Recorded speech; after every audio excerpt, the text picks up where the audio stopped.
I didn't strive for success. I strived to do something artistically important.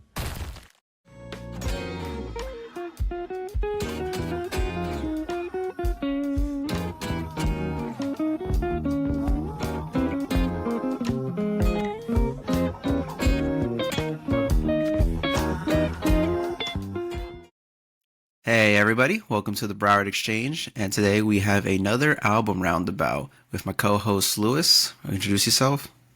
Hello, everyone. My name is Lewis.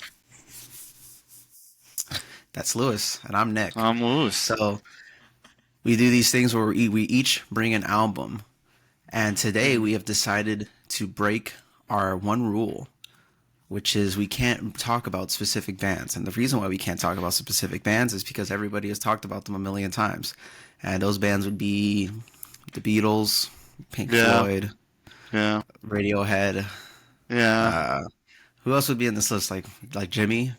Nah, because even Jimmy, but Jimmy's still like a tough one to do. I wouldn't do Zeppelin as much as I love No Zeppelin. Zeppelin. No King Crimson? Maybe. And actually, we could talk. No, because not everyone knows, but like these are bands that like literally everyone knows, like, and everyone knows the lore behind. These are bands. Yeah, if you Google or if you YouTube search the band name, 5 million results will come up. So we're just like, why do it? We do not need another podcast telling you if you line up Dark Side, and I was like, what was it? Wizard of Oz. It'll line up perfectly, but like the bandmates tell you that like it's totally not planned. Like, yeah, everyone knows that. Yeah, everyone knows that, but yeah, we're kind of breaking this rule because we're doing the post-Beatles albums, and we're each bringing a post-Beatles album that we love dearly. Now, Lewis is continuing, or finishing, I should say, a series of he's doing on Eric Clapton, and he's ending it with a specific George Harrison album. Lewis? That George Harrison album is All Things Must Pass, and the reason why I picked it over what most people expected, right, is like, oh, Eric Clapton trilogy. We're starting off with pre-Cream, post-Cream, and then like we're getting to what is universally considered as magnum opus, Layla. And I'm like, no, because once again, Layla is one of those stories that is talked about ad nauseum when you search up any video on that album. And second of all, because I feel like no one knows that he's on All Things Must Pass. In fact, he's uncredited because of like record label disputes, and I feel like that's way more of a like as an artist. I feel like it's way more pure to do things just for the love of it, for like no credit. He did get paid, but like not nearly as much as like he did for other albums, and it's much more of like him in a jam setting rather than a songwriter setting, which is what I usually enjoy from Clapton. So, yeah. Clapton in his natural habitat. But you will have to stay tuned for that, because for first, we are going to discuss the album I brought, my dear post-Beatles album, which is Ram by Paul McCartney. Mm-hmm. Lewis, what do you think about, what was your impression of Ram by Paul McCartney? Did you even listen to it much beforehand, or? I've never listened to it beforehand. Before doing research on this album, I've never listened to it because I just didn't bother with anything post Beatles, right? And it took me to have one of my friends tell me multiple times that All Things Must Pass is a 10 out of 10 before I gave it a chance. I listened to it. I'm like, oh wow, yeah, no, this is a great fucking album. And then I just didn't bother, and that was like 2 years ago. And like I was, because the general consensus online is that like it's the best one of the post Beatles. I'm like, I'm not gonna bother with Ram then, right? If it's gonna be worse. But I listened to Ram, and I was blown away. I cannot state this enough. I was blown away. It is able to compete with some of the best Beatles material there is out there. I think it's better than Rubber Soul. I think it's better than Sgt. Pepper's, bro. Like, it is so good. Damn. No, dude, for real. Okay, maybe because I No, haven't Ram is listened to amazing. good new Beatles since like I was like 15. Yeah, So like that's what I listening was to telling Ram you. is Like like, you didn't bother with the post Beatles, but like after I finished the Beatles, I was just like, I need more we're gonna get Beatles. more. So then I listened to Ram, and then I listened to Band on the Run, and All Things Must Pass, and Imagine, and all those albums. Yeah, no. In fact, I haven't gone through any post Beatles outside of All Things Must Pass until the research of this album. And spoiler alert, Ram is like my favorite of the new ones. I listened to Band on the Run. Band on the Run is really good. I listened to John Lennon's solo work. I did not like it. I thought it was really mid. Like I guess we he could have a got quick discussion yeah. on John Lennon. I feel like Lennon. I feel like which one you listen to? Not Imagine, Plastic Ono Band. I'm guessing, right? Plastic Ono Button, yeah. And I feel like a lot of people have done that album better now. what do you mean done Here's that a. album? I feel like bands like or I guess groups or people like Unknown Mortal Orchestra reminds me of a much more unique and interesting take of the Plastic Ono kind of sound. Or honestly, Mac DeMarco is really similar to Plastic Ono Band, and I think a lot of people have done it better. Where it's very True. jangly, it's poppy, Okay, it's more lower to the yeah. ground. You know, it's kind of like But indie-ish, the original one, but it came out in the '70s.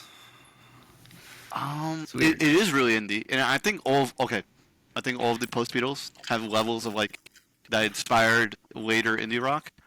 But the thing is, for me, the Beatles, what makes it great is it's a their approach to blues rock, to jams, to orchestrated psychedelia, to these like really proggy sort of like short songs, and Plastic Ono has none of that. And I'm like, okay, like John Lennon is a good songwriter. He's got good lyrics, and that was it. That was it for me. And I was like, oh, okay. So I don't know. Yeah, I know it's a very back to basics sort of album, but because of that, it feels very bland for me. I feel like actually let's do a quick like discussion about this.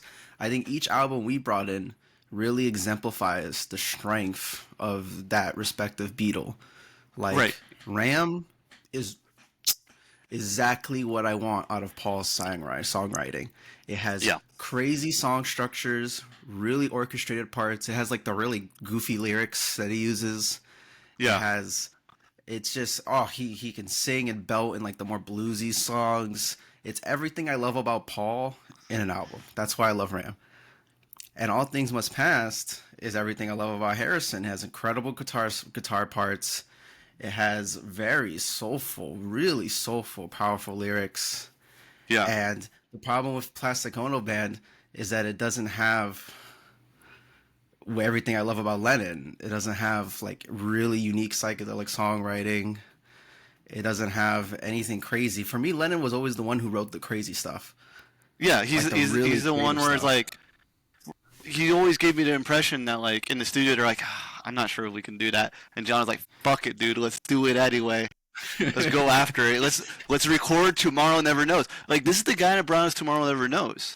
Like this, like Yeah, he like birthed the inspiration behind My Bloody Valentine, and for him to like release an album where I'm like, this just sounds like a live band. it sounds like it came out of a garage, which is sweet and its own thing, but it's not Lennon.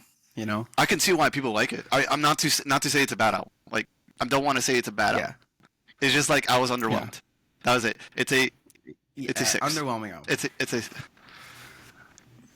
six. The one It's a point I give it above the five is the fact that like John Lennon's lyrics are really cool. Like they're very thought provoking. They're very not even thought provoking. They're like they're uh they're I don't know how to explain it. They give a visceral reaction. Like the first song, They're Mother, provocative. Yeah, provocative, gets the people provocative. going. It gets the people going. Yeah, well, they are. Yeah. You know, I mean, this is the guy who wrote "I Am the Walrus." This is the guy who wrote "Happiness Is a Warm Gun." Yeah. You know, these are like some of the more like holy shit Beatles songs. Like, This is what Beatles are they like sort of saying? songs, you know? Yeah, like this. "Happiness Is a Warm Gun" is about a guy longing to kill himself, Yeah, and this is a band that people show their children. exactly. Every Yeah, single John song past Revolver is like, this is the Beatles? What the fuck? yeah. But anyways, back to Ram. So Yeah. Ram is recorded in 1970, Okay. and this is right after the Beatles breakup. So McCartney in '65, during the whole Beatles mania, he went and he bought a farm in Scotland, and he would always use this farm as sort of like a recluse whenever the drama from the Beatles got too much.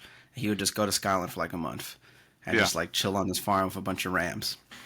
And this album is supposed to represent that post Beatles. He goes with his wife Linda McCartney over to Scotland, and it's kind of it has a very dad vibe, which is kind of like the biggest vibe from the post Beatles. It's very this album is super dad vibe, like the whole thing.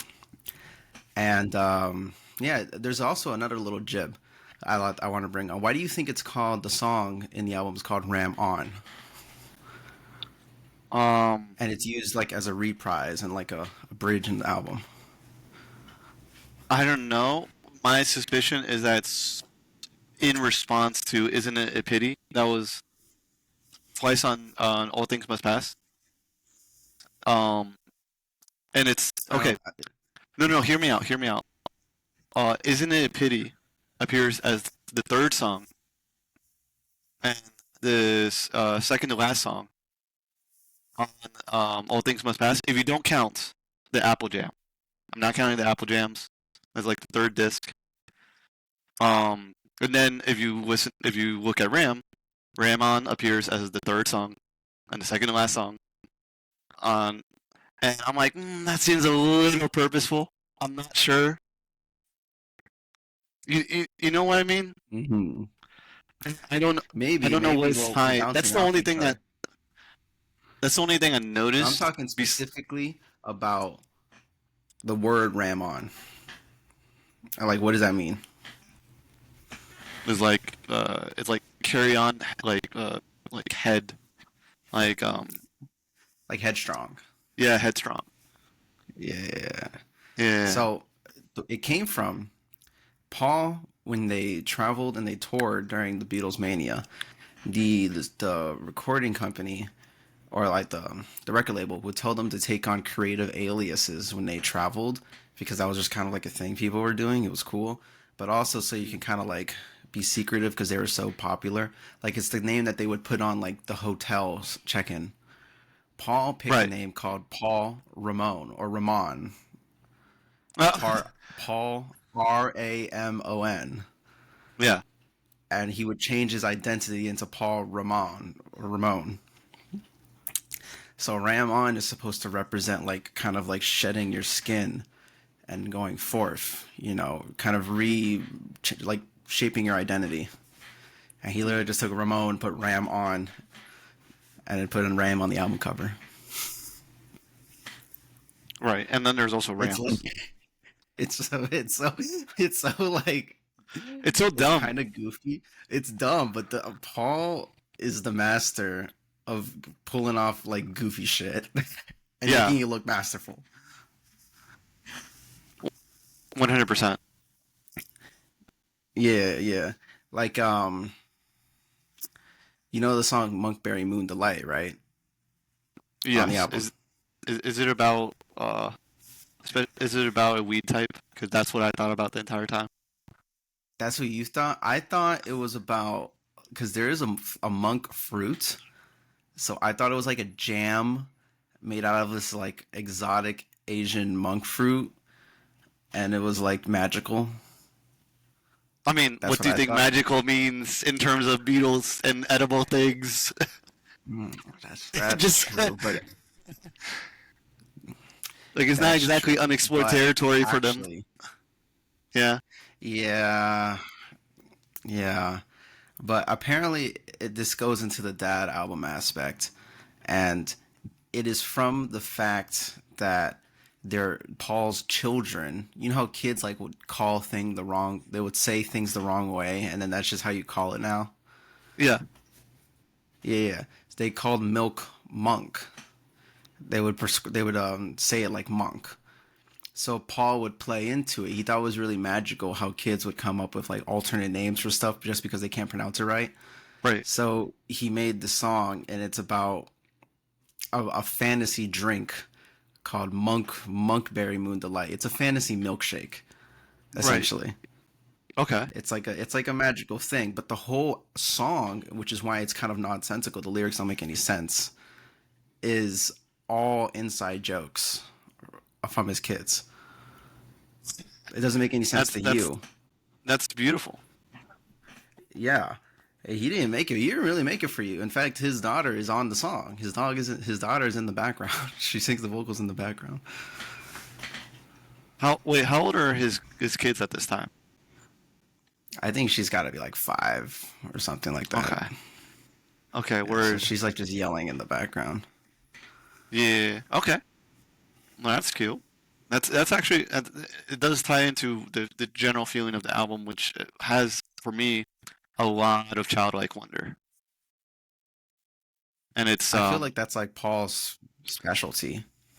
Like, you could say that, but like, and it comes out a little bit here and there throughout the Beatles, but like here it's like front and center.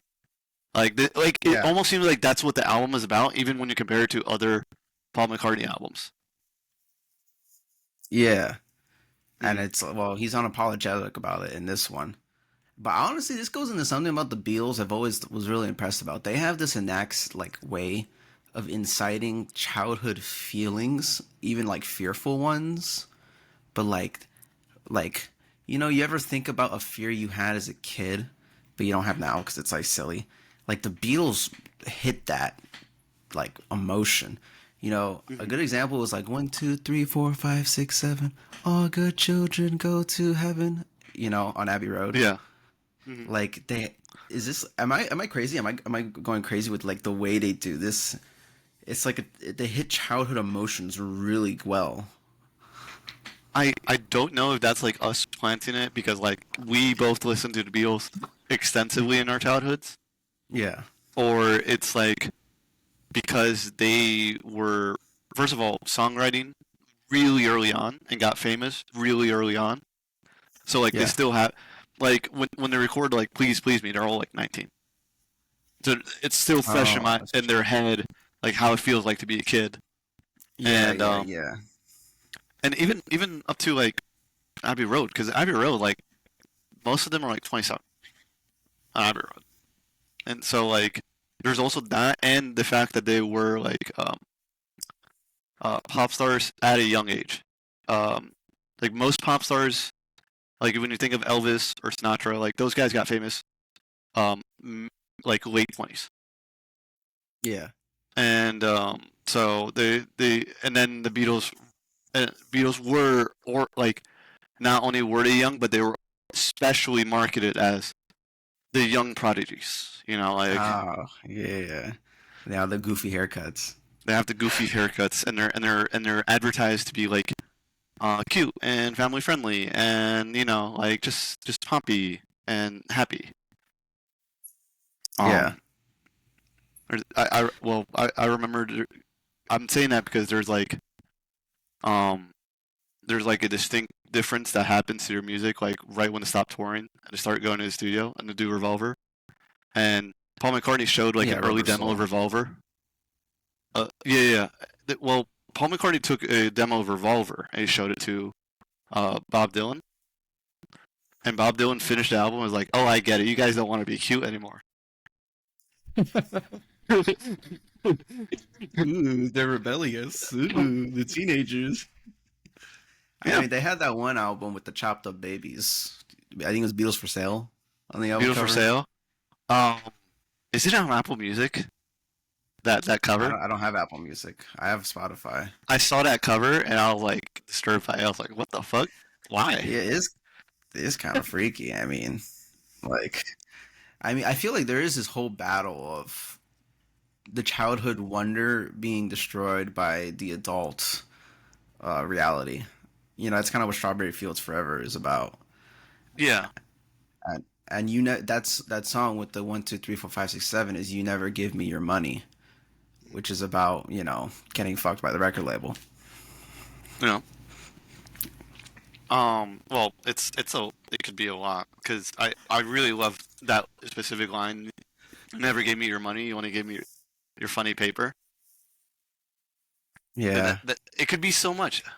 It's so good. that's like a top three Beatles song for me. I love that song so much. It's because of the incredible song structure, which I credit Paul McCartney for what he did for the Beatles, Mm. and And that and you this album Ram has. Hmm? yeah, you got to see Paul McCartney, right? Oh yeah, I saw Paul McCartney recently in December. He was he's 82, 83, and he did a 40 song set list, 40 plus song set list. Do you do anything off ramp? See, he did nothing off of Ram. And my theory was that because it's an album he made with his wife who passed away. True. Okay, so he has this. Is this the first album he made with his wife? Is this the first musical collaboration? This is the first and only album he made with his wife. Okay. And by May, I mean she's in the back. She's the backing vocals for the whole album, and she helped write the songs, which might be the reason why they're very like dad kind of songs, you know, very Right. childlike. Yeah. Yeah. But I think it's so cute he made an album. I think also making the album with the wife is like a flex on John and Yoko. I trust me. Not just John and Yoko, George and George. Patty. Because like Which he we're was gonna like, get I to. can do it without destroying any friendships. Just look at that. Just comes Yeah. out. What? Well, Actually, y- we yeah. got No, that George Harrison has multiple diss tracks dedicated to Paul on All Things Must Pass, and Paul was like, "Yeah, well, my wife doesn't mind me enough to make an album with me, so."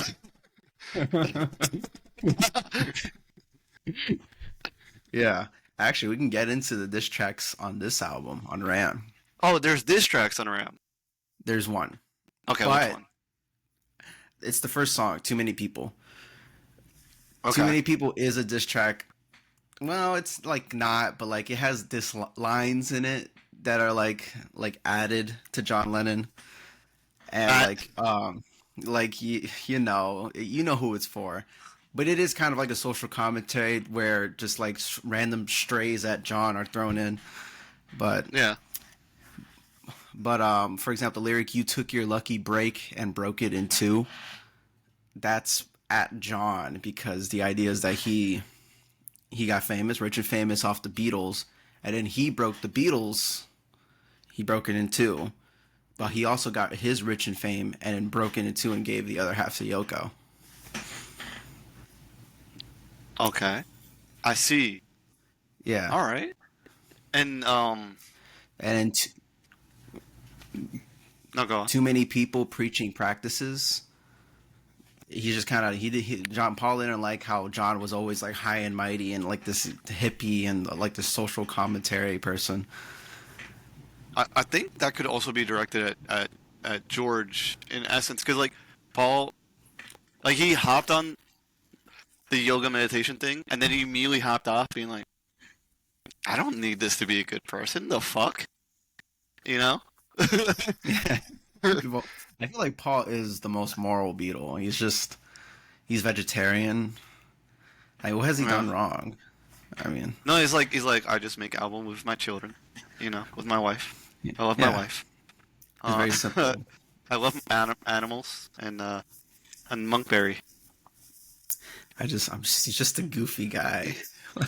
There's okay when you were talking about okay, a lot of it is goofy inside jokes. It reminded me a lot. It just reminded me. When I was doing some research, apparently, I didn't notice when I was like 16 and like obsessed with the Beatles. But apparently Paul McCartney specifically, not the rest of the Beatles, was really into Zappa, like right when the Mothers of Invention were around. And Whoa. for the longest time, I thought that Freak Out by the Mothers of Invention was inspired by Sgt. Pepper's. And I just didn't put two and two together. Like, I knew when each one was released. I just didn't put the two and two together. But then I realized Freak Out was released a year before. Yeah, and it's 66. I think Sgt. Pepper's is 67, right? Yeah, and it's like Sgt. Pepper was like the two like pet sounds, like the softness of pet sounds and the freakiness of Freak Out in one thing, and I'm like, that makes so much more sense. And then when I listened to Ram, even more so, because like the whole like, oh, I'm just gonna like not even think about lyrics. It's all gonna be inside jokes between me and the people that made the album. Like that is straight out of the Mothers of Invention's playbook. Is that what Zappa's lyrics are? I thought Zappa's lyrics were literally nonsense, but they're like inside jokes. No, they're like, okay, it's with the Mothers of Invention at least. It's all inside jokes, because like that's when he still had like the set band, and it'd be nothing but like it is ridiculous. It's nonsensical, but it would be like jokes they come up with on the road or when improvising. That's like that should go on the album. And even more so, if you get the vinyl of the Mothers of Invention, like any of the original pressings, they tell you the stories of the inside jokes. Oh shit! Really? That's crazy. Yeah, I gotta get the vinyl.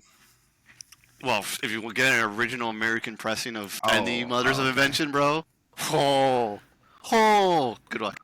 Okay, I'll just find it. The inside jokes. I always thought like, well, I guess later Zappa, it's just inside jokes. But if you ever have your own inside jokes that only you know, or am I a crazy person? No, I have those too inside my brain. What? No, it's like the inside joke is that I keep on making this inside joke. I think there's like later on it becomes a combination of those. I think Zappa is the least funny when he tries to be funny, when he tries to do satire. Yeah. And it's like way more funny when it's like it's just nonsense. It's just like him and his bandmates were like, dude, wouldn't it be hilarious if we made a song about this poor dude that does acid and now everything around him is melting?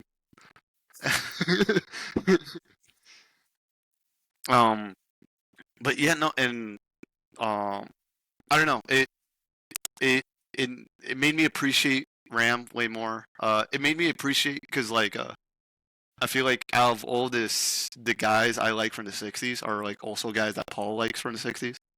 Like every single interview I've ever seen from him, where he's asked about his favorite guitarist, he like does not hesitate. He goes Hendrix.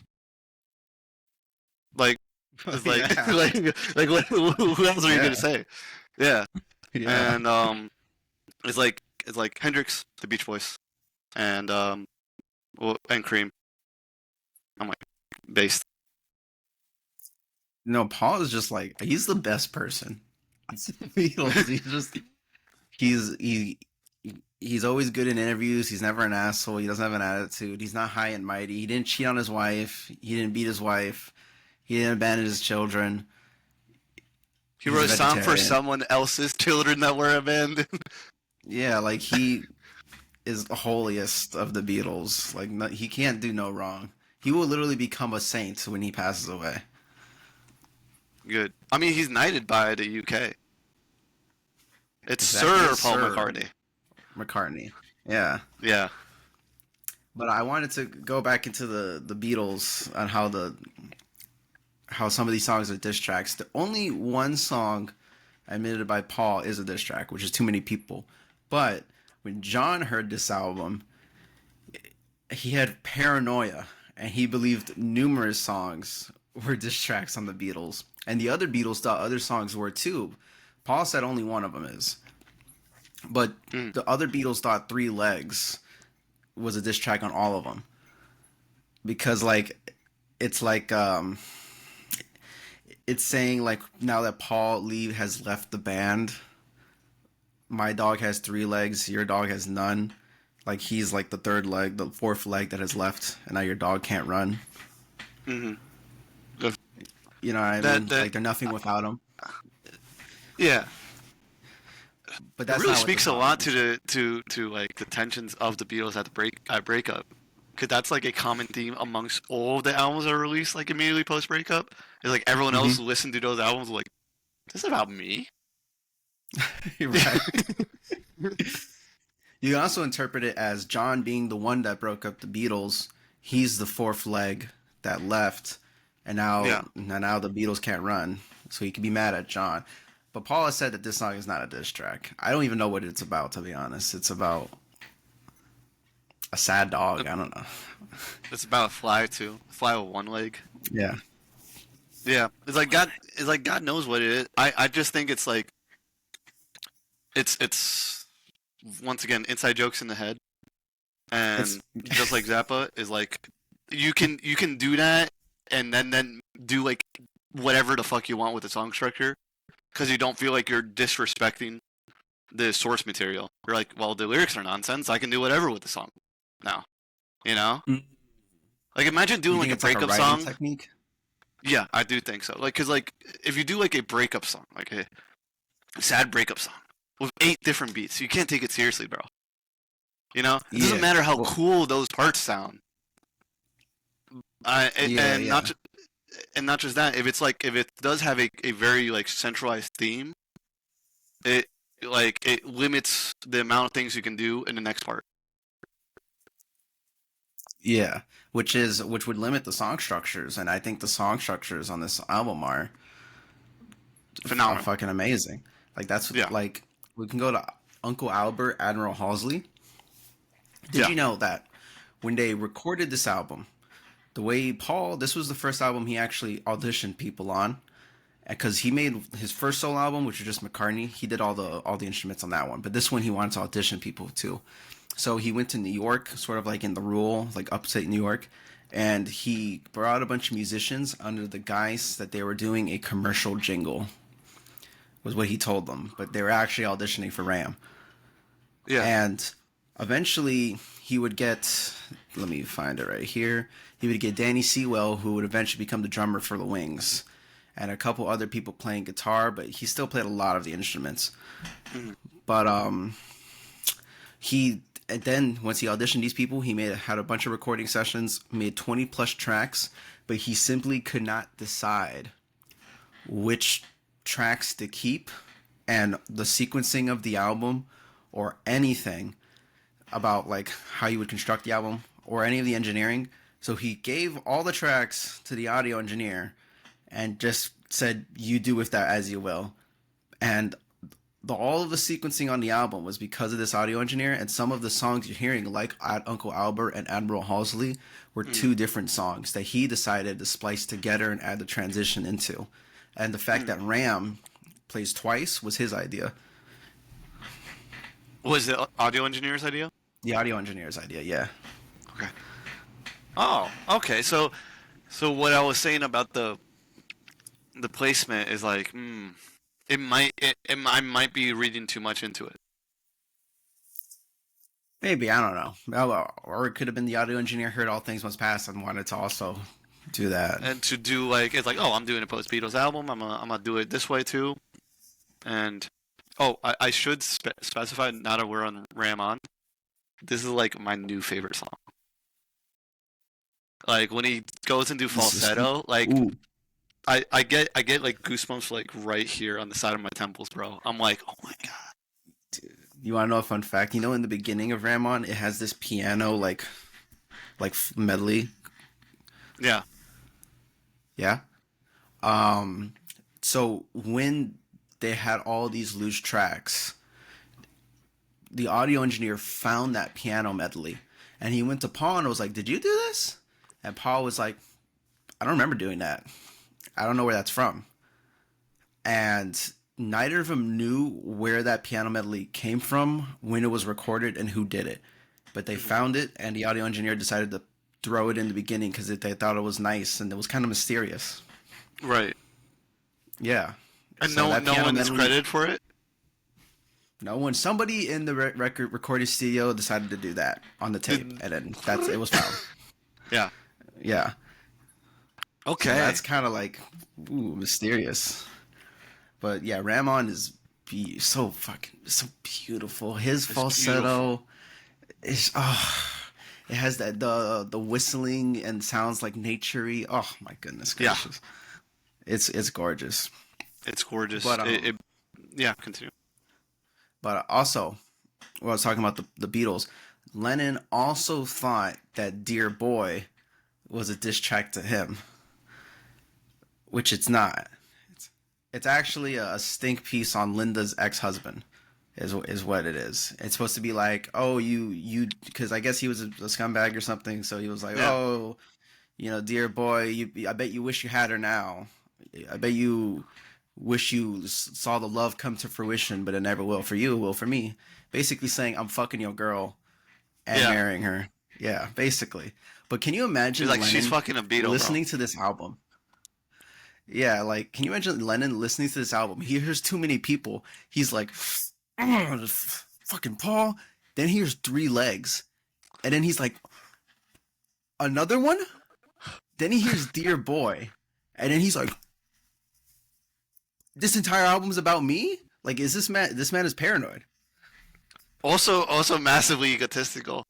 Is like, Like narcissistic. it's like, how can I make this about me? The whole beginning of the album is about me.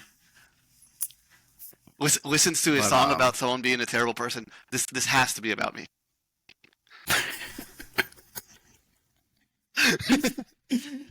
Projecting much.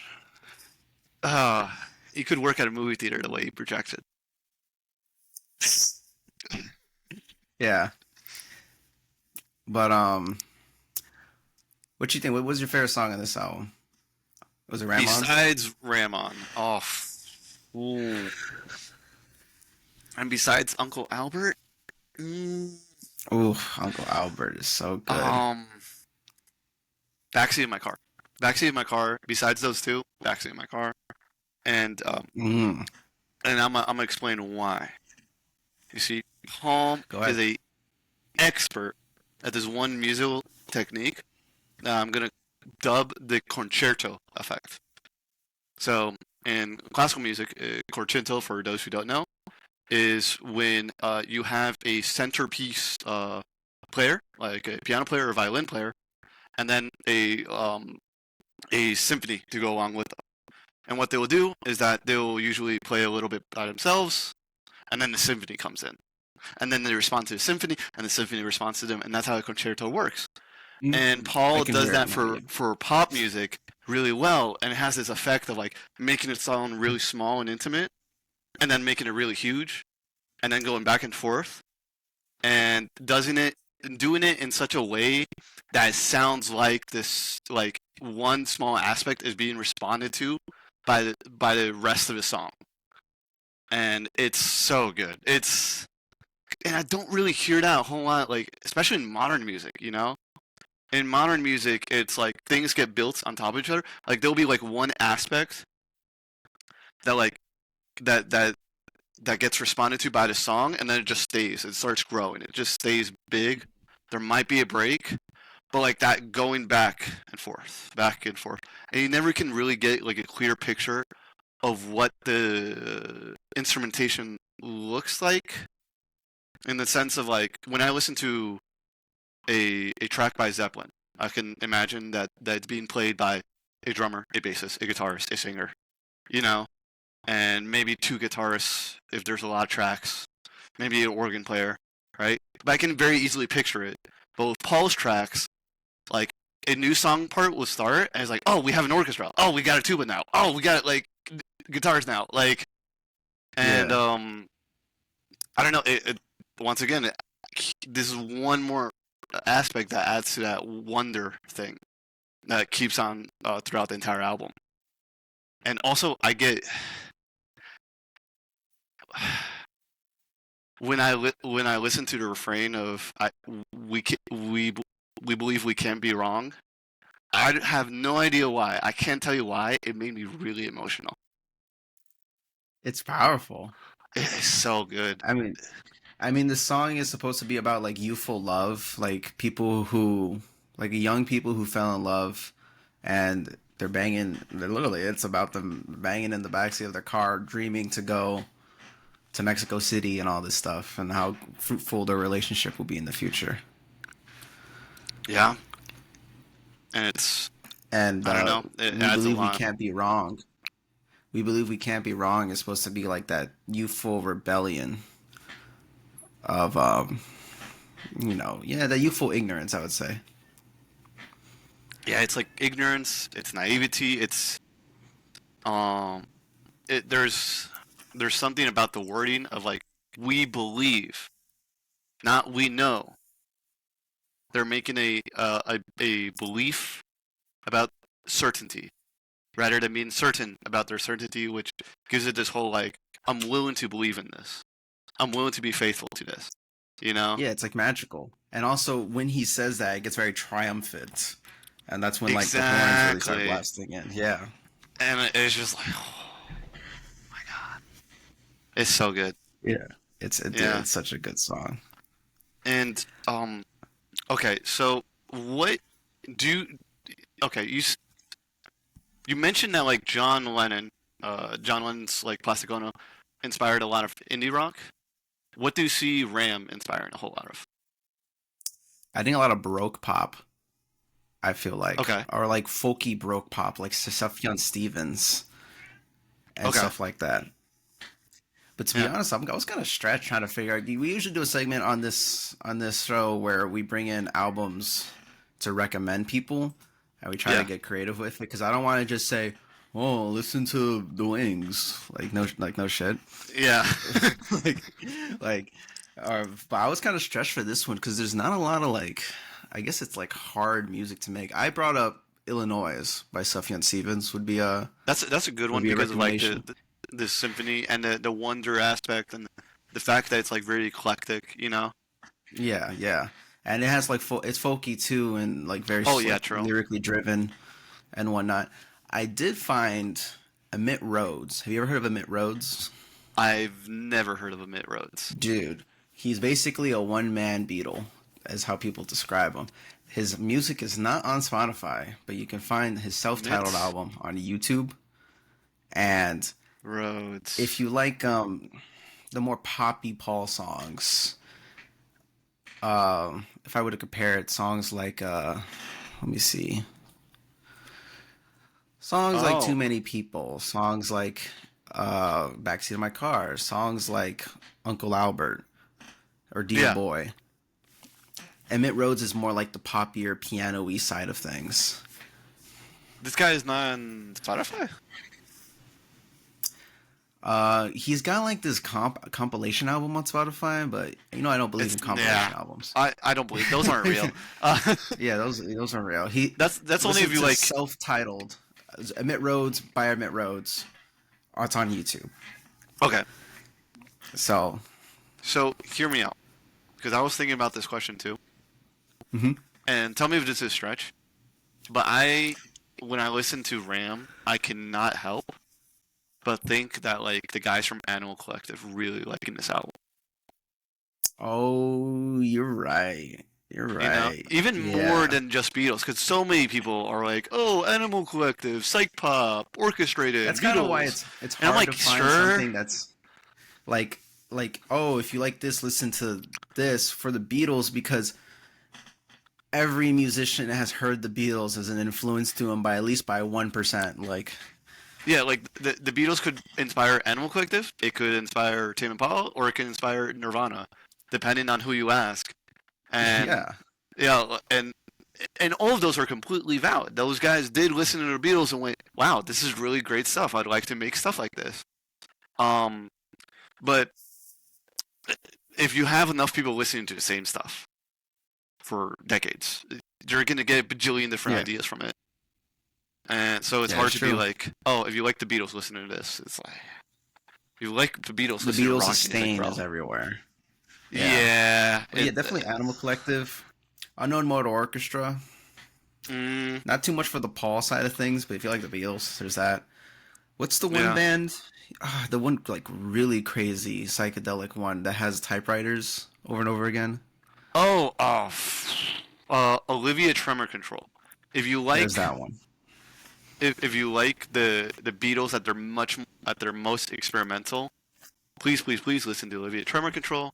Listen to most of Elephant 9 recording company. Which hopefully we get to do an episode on soon. Wink, wink, nudge, We nudge. may. Oh, also, Yeah. there is a secret album called Wait, is it? Thrillington, which is the symphonic instrumentals for Ram, and it's under a pseudonym. It's like Thrillington or something. If you look it up, Thrillington, it's just the instrumentals of Ram. Mm. So that's also very good. You ever try singing over it? I would love to sing like Paul, but I don't think I got it. I'll try. Dude, he's got such crazy range. Holy fuck. He's like I think he's the best musician out of all of them. He's the best all around musician, and then Harrison is the best at their instrument. Is how I would say it. Best singer for sure. But Yeah. we all know that Ringo is the best Oh, musician you're right. overall. No, he's not even the he best. just drummer doesn't in show Beatles. Oh my god. Classic. Oh my gosh. Yeah, And but I think my final closing statement for this album okay. is I love this album. From what I said before, I think it. Do you okay? I'm gonna bring up Borges randomly for this, Lewis. Okay, go for Remember it. how Borges is a short story writer me and Lewis both love, and he begins one of his short story collections at the age of 70. He wrote this, and before this, all of his stuff was very magical. It's very surreal, kind of like psychedelic writing. But this book that he writes is very real, low to the ground. It's very realistic, and he begins that collection of short stories with a foreword of him talking about how he finally found his voice, which is hilarious because he's 70 and he has already written numerous masterpieces, Yeah. and he found his voice, which is like fuck you, dog. But anyways, I feel like Ram and other albums similar to it, like Life of Pablo by Kanye, is Paul finding his voice, being extremely comfortable with it, and doing whatever he wants with it. It has everything I love about Paul. It has the goofy lyrics. It has his song structures. It has his like bluesy songs that go crazy. Yeah, it has just arrangements and the concerto thing you were talking about. It is the most Paul album, and I really admire any album from any musician where they really find their voice and they show it to you. If I was to Yeah. think of what this, I don't need to read anything about Paul McCartney to know about Paul McCartney just by listening to Ram. I can just listen to Ram and I know everything. That's his own autobiography in a way, was Ram. And that's why I love Ram. Going back to what you're saying about Life of Pablo and comparing it to Ram, do you think there's something about like like when a dude gets old enough and he starts having a family, he starts considering stuff that he's like, oh, I know myself now. I know myself enough to put myself out there and not give a shit. You know? I think to have kids, you kind of have to do that. There's also right. the element of like you made a little you. You like you know what you. There's two of yous out there, Yeah. and it's your reflection of you. You get closer with who your inner self is by making a little you, and you can see it right there. hmm You Yeah. know? I think that's beautiful, and it shows on in Ram. It's like, you know, what's the little me like? Well, he's goofy. He wants to have fun. He wants to make funny stuff, and he doesn't care about whether or not he's a big old rock star or not. Like, What if I gave little me a full production budget? yeah, Just went exactly, crazy. Yeah. exactly. But yeah, fantastic art. If you want the feeling of childlike wonder, like in one album, I just want to smile the whole way through. Highly recommend this album. And if you want to know like how creative can you get without having to be like unlistenably experimental, Like, yeah, give this album Yeah. a listen. Give this album a spin. Yeah. But I think after that we could move on to you, Lewis.